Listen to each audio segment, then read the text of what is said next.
savez la question que nous agitâmes hier au soir. Vous souteniez contre toute ma cour que ce n'était pas votre sexe mais le nôtre, qui avait le premier donné l'exemple de l'inconstance et de l'infidélité en amour. Oui, Seigneur, je vous soutiens encore. La première inconstance ou la première infidélité n'a pu commencer que par quelqu'un d'assez hardi pour ne rougir de rien.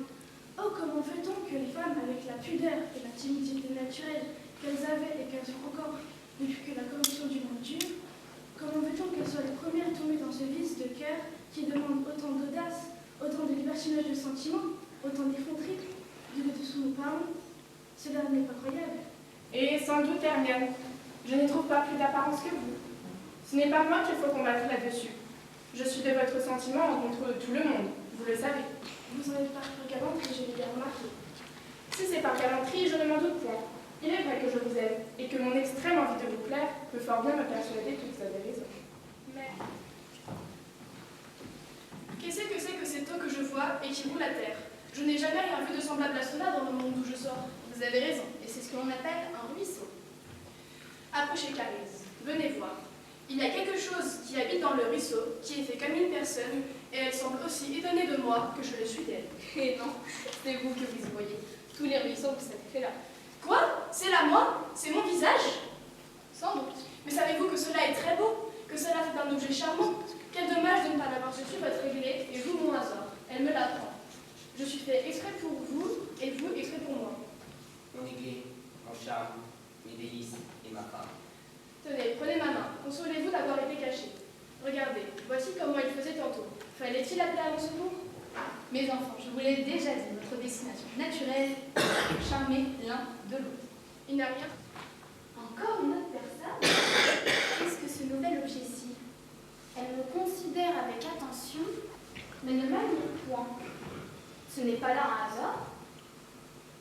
C'est encore moins une aiguille. Je crois pourtant qu'elle se compare. Je ne sais que penser de cette figure-là, je ne sais ce qui lui manque. Elle a quelque chose d'insipide. Elle est une espèce qui ne me revient point. A-t-elle un langage? Voyons, êtes-vous une personne? Oui, assurément. Et très personne. Bien, n'avez-vous rien à me dire? Non. D'ordinaire, on me prévient. C'est à moi qu'on parle. Mais n'êtes-vous pas charmé de moi? De vous? Mais c'est moi qui charme les autres. Quoi? Vous n'êtes pas bien aise de me voir? Hélas, ni bien aise ni fâchée. Mais qu'est-ce que cela me fait? Voilà qui est particulier. Vous me considérez, je me montre, et vous ne sentez rien. C'est que vous regardez ailleurs. Contemplez-moi un peu plus attentivement. Là, comment me trouvez-vous? Mais qu'est-ce que c'est que vous? Est-il question de vous? Je vous dis que c'est d'abord moi qu'on voit, moi qu'on informe de ce qu'on pense. Voilà comme cela se pratique. Et vous voulez que ce soit moi qui vous regarde pendant que je suis présente? Sans doute, c'est la plus belle à attendre qu'on la remarque et qu'on s'étonne. Eh bien, étonnez-vous donc. Ne m'avez-vous donc pas entendu? On vous dit que c'est la plus belle à attendre. On vous répond qu'elle attend. Mais si cette personne n'est pas moi, où est-elle? Je suis pourtant l'admiration de 3 autres personnes qui habitent dans le monde. Je ne connais pas vos personnes, mais je sais qu'il y en a 3 que je ravis et qui me traitent de merveille. Et moi, je sais que je suis si belle que je me charme moi-même toutes les fois où je me regarde. Vous voyez ce que c'est? Que faites-vous donc là, toutes les deux éloignées l'une de l'autre et sans vous parler? C'est une nouvelle personne que j'ai rencontrée et que ma beauté désespère. Mais que diriez-vous de ce fade objet, de cette ridicule espèce de personne qui aspire à m'étonner, qui me demande ce que je sens la voyant, qui me dit « Eh, contemplez-moi donc, eh, quand me trouvez-vous » et qui prétend être aussi belle que moi? Je ne dis pas cela, je dis plus belle, comme cela se voit dans le miroir. Mais qu'elle se regarde donc dans celui-ci, si elle l'ose? Je n'ai demandé qu'un coup d'œil dans le mien qui est le véritable. Doucement, ne vous emportez point. Profitez plutôt du hasard que vous allez faire connaissance ensemble. Unissons tous, devenez compagnes et joignez l'agrément et la douceur d'être toutes deux adorées. Aiglée par l'aimable hasard qu'elle chérit et Adieu par l'aimable Mesrin qu'elle aime. Abrégé car j'ai autre chose à faire. J'ai fait. Je suis belle, n'est-ce pas? Belle, si vous êtes belle. Il n'y cite pas lui, il dit ce qu'il voit. Si vous êtes divine, la beauté même. Je n'en doute pas. Cependant, vous, Clarisse et moi, nous nous trompons, je suis laide. Mon Nadine? Elle-même. En vous quittant, j'ai rencontré une nouvelle personne qui vient d'un autre monde et qui, au lieu d'être étonnée de moi, d'être transportée comme vous l'êtes et comme être vraie l'être, voulait au contraire que je fusse charmée d'elle. Et sur le refus que j'en ai fait, m'accusait d'être laide. Vous me mettez d'une colère. M'a soutenu que vous me quitteriez quand vous l'auriez vue. C'est qu'elle était fâchée. Mais est-ce bien une personne? Elle dit que oui, et elle en paraît une. C'en est Un une. peu près. C'en est une aussi. Mais qu'est-ce que c'est que Ah, le bel objet qui nous regarde. C'est ma blanche, c'est Aiglé. Aiglé, est-ce là ce visage fâché? Ah, que je suis heureux. C'est donc un nouvel ami qui nous a paru d'un coup? Oui, c'est un ami que j'ai rencontré et qui s'appelle Homme. Je l'ai rencontré dans mon disciple. Ah, qu'on a de plaisir dans celui-ci. Y en a-t-il plus que dans le vôtre? Oh, je vous assure. Eh bien, l'homme, il n'y a qu'à y rester.